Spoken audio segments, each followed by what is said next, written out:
Hello, I'm Leonard Maltin, and you're about to see a slice of movie history that can also qualify as a milestone in popular culture, the debut of Mickey Mouse. In our media-saturated universe, with thousands of cartoons available on television 24 hours a day, it might be difficult to appreciate the impact that Mickey Mouse had on the movie-going public back in 1928. But let's try to step back in time and understand why it was so special.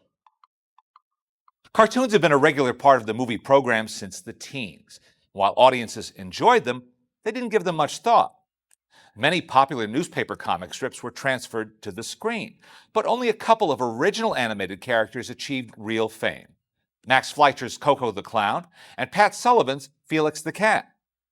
Otherwise, most people, even in the film industry, tended to think of cartoons as interchangeable. That's one reason that Walt Disney had such a hard time in the 1920s. His 1927 creation, Oswald the Lucky Rabbit, didn't stand out from the crowd. And when the character was taken from him and given to another animation studio, I doubt that anyone noticed. Walt produced the first two Mickey Mouse cartoons on his own, on speculation, without a commitment from any distributor. Then he took the biggest chance of all, trying out a new sound-on-film technique.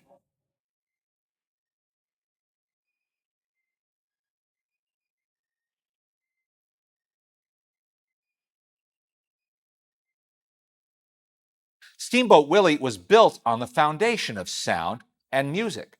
And when Walt convinced a New York City theater owner to give it a try, the response was simply phenomenal.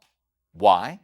Because in 1928, only a handful of live-action talking pictures had been released. So the idea of sound itself was still brand new. The notion that cartoon characters could move to the rhythms of music and perfect syncopation, and that funny sounds could emanate from the screen, was an absolute sensation. I've often felt that Mickey Mouse, like Walt, was in the right place at the right time. If another character had starred in Steamboat Willie, we might be telling a different story today, because Mickey's character wasn't terribly interesting or individual. He was just a happy-go-lucky guy with an eye for a pretty girl, in this case, Minnie. That's why it's so interesting to see how Mickey developed year by year, film by film, as Walt tried to imbue him with a distinctive personality. Walt and his staff came to realize pretty early on that Mickey had great appeal, but he wasn't terribly funny.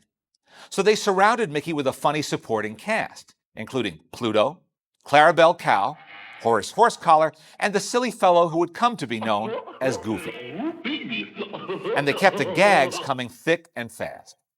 Walt placed great emphasis on the invention of gag ideas and offered bonuses to anyone on the staff who contributed good ones to the newest cartoon. But you'll see that even in a 1932 entry like The Whoopee Party, music still plays an enormous role. The film positively pulses with music, and a wonderful energy comes from that constant rhythm.